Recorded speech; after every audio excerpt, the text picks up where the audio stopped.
আসলে ইসলামের বিধান একটা মানবো আর একটা মানবো না তা হবে না। ছাত্র যেরকম 6টা সাবজেক্টে পরীক্ষা দিলে 6 সাবজেক্টে পাস করতে হয়, ইসলামের যেই বিষয়গুলো আছে দাওয়াত, তালিম, তাজকিয়া, জিহাদ ফি সাবিলিল্লাহ, এই 4টা কাজ আমাদের করতে হবে। যে কোনো একটা কাজ যদি আমরা ছেড়ে দেই তাহলে আমরা ইসলামের ভিতরে পরিপূর্ণ নাই।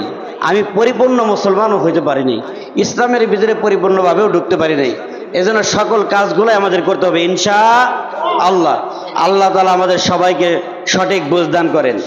এখন আপনাদের সামনে গুরুত্বপূর্ণ অতি সংক্ষেপে 2-3 মিনিটের মধ্যে বক্তব্য শেষ করবেন এবং বক্তব্য প্রদান করবেন ইসলামী আন্দোলন বাংলাদেশ 10 নং সৈয়দাবাদ ইউনিয়ন শাখার সম্মানিত সেক্রেটারি ভাই মোহাম্মদ ওমর ফারুক। ভাই মোহাম্মদ ওমর ফারুক, আমি ওমর ফারুককে সংক্ষেপে 2 মিনিটের ভিতরে বক্তব্য শেষ করার জন্য অনুরোধ করছি।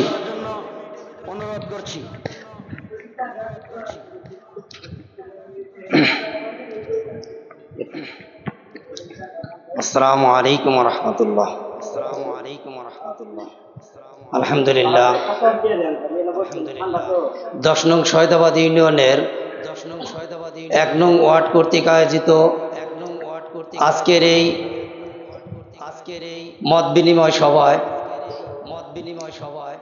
আমরা যে উপস্থিত হইতে পারছি এজন্য আমরা দিল থেকে শুকরিয়া করি আলহামদুলিল্লাহ। আসলে যতগুলো লোক কথা বলছে সব উলামায়ে কেরাম। এখানে মনে হয় আমি একটু ব্যতিক্রম, যে আমি মাদ্রাসা লেভেলের বাইরে, তারপরেও যেহেতু দায়িত্বশীলরা আমাকে কথা বলার জন্য বলছে, তাদের আবদার রক্ষার্থে 2-1টা কথা বলতে চাই।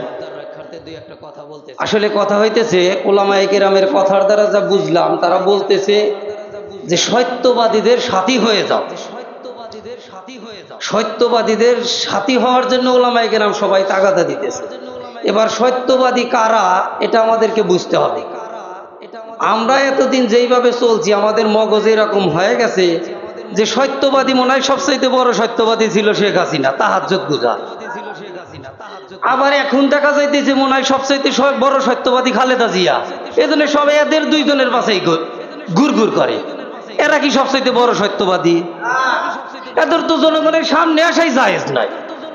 প্রথম নাম্বারে এদের কি প্রথমেই হারাম। আমাদের পিকশা হুজুর বলে যে মাদার গাছ থেকে যদি আমের আশা করে এটা বোকামি। এটা আমাদের বোঝা দরকার। আওয়ামী লীগ বিএনপির থেকে কি পামু এটা আমরা 53 বছর বুঝা গেছি। এদের কাছ থেকে এর চাইতে বেশি কিছু আশা করা যায় না। এদের কাছ থেকে আপনারা এক একজনের কয়টা করে হয়েছে বাড়ি হয়েছে আমি জানি না, তবে ভূমি মন্ত্রীর 360টা বাড়ি হয়েছে আলহামদুলিল্লাহ।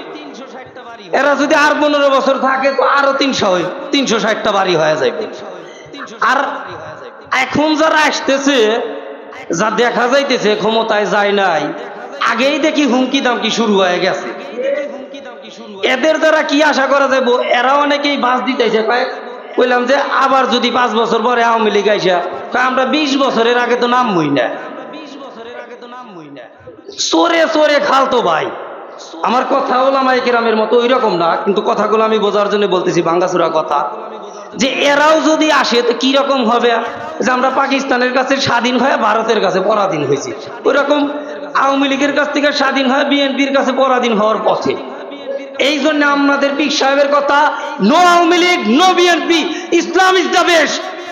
এই কথার উপরে আমরা আমল করবো ইনশাআল্লাহ। আগামীর বাংলাদেশ হবে হাত পাখার বাংলাদেশ। আগামীর বাংলাদেশ হবে উলামায়ে কেরামের বাংলাদেশ।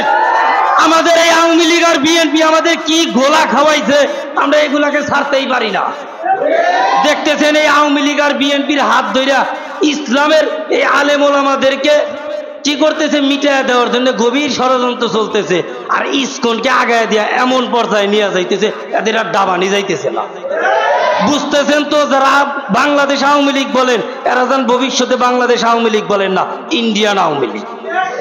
এদের জন্য দেখেন আওয়ামী লীগের লোক এদের জন্য এখনো কিন্তু শেখ হাসিনার জন্য মাঠে নামে না। ইসকন নাইমা কিন্তু সাংবাদিকদের জবাই করা শুরু করেছে। একজন কি করছে, আইনজীবীকে জবাই পর্যন্ত কইরা দিছে।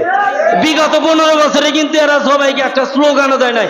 অনেক হিন্দু নির্যাতিত হয়েছে, কিন্তু একবারও তারা মাঠে নামে নাই। এরা কি এইসব আপা লীগে নাইমা গেছে।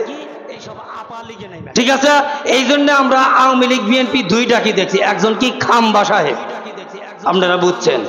ঠিক আছে, এখন যারা দেখতেছেন এরা আওয়ামী লীগ সরার পরে এরা তাহাজ্জুদের নামাজ পড়ে দোয়া করতেছে।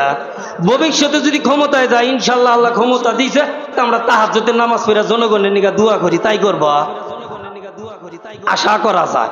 এই জন্য কি করা যায়, এইগুলার থেকে আমরা কি করে কি আমরা আল্লাহ লোকের সহবতে যাব ইনশাআল্লাহ। আমরা আগামীর বাংলাদেশ চাই কি ওলামায়ে কেরামের নেতৃত্বে চলবে। ঠিক আছে না ভাই? আল্লাহ তাআলা আমাদেরকে ওলামায়ে কেরামের নেতৃত্বে বাংলাদেশে ইসলামী বিপ্লব করার তৌফিক দান করুক। আমা তাওফিকি ইল্লা বিল্লাহ। আসসালামু আলাইকুম ওয়া রাহমাতুল্লাহ। ভাইজান যদিও আলেম না, কিন্তু গুরুত্বপূর্ণ কিছু কথা বলছে, অনেক গুরুত্বপূর্ণ কথা তার মধ্যে চলে আসছে। আমি যখন ঢাকায় লেখাপড়া করতে যাই, সর্বপ্রথম 2008 সালে ইসলামী মহাসম্মেলনে ফয়জুল করিম সাহেব শাইখে চরমনার মুখে একটা কথা শুনছিলাম। 2008 সালে তে গ্রাম অঞ্চলে ডাউল পাকায়, ডাউল রান্না করে, এই ডাউলের ভিতরে আমের আটি দেয় টক হওয়ার জন্য, যারা ডাউলটা যারা সুস্বাদু হয়। তে গরিব মানুষ বেচারা ডাউল রান্না করে আমের আটি দিছে, তে পরে ডাউল খায়, দিছে আটিটা জমে থাকে, আটিটা তুইলা সুন্দর করে আবার মাছের উপরে রেখে দেয়। পরের দিন আবার ডাউল রান্না করে, ওই আটি আবার দেয়, আবার ডাউল রান্না করে, ডাউল শেষ হয়ে যায়, আটি আবার তুলে রাখে, আবার আবার ডাউল ফুরাইয়া যায়, আটি তুলে রাখে। পরের দিন আবার ডাউল রান্না করে, 3 দিন পরে, 3 দিন পরে ওই আটিটাই না আবার ওই ডাউলের মধ্যেই দেয়, আবার ডাউল শেষ হয়ে যায়। এত ঘন ঘন তো ডাউল খাওয়া যায় না, 2-3 দিন পর পর, 4 দিন 5 দিন পর পর তো খাওয়া লাগে।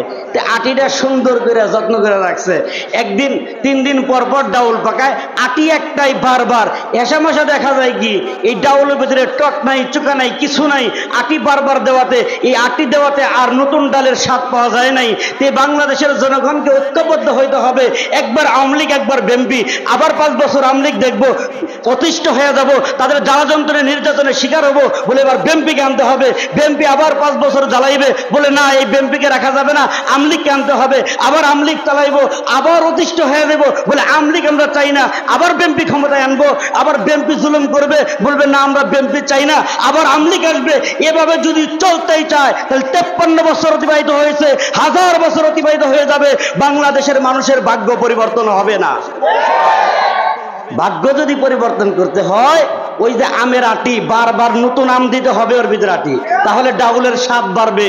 যদি বারবার আওয়ামী লীগ আর বিএনপির জাতা কলে এদেশের জনগণ পিষ্ট হয়ে যায়, এখন তো একটু মাথা গুজাইয়া দাঁড়াইতে পারতেছেন, তেল বাইক গেছেন।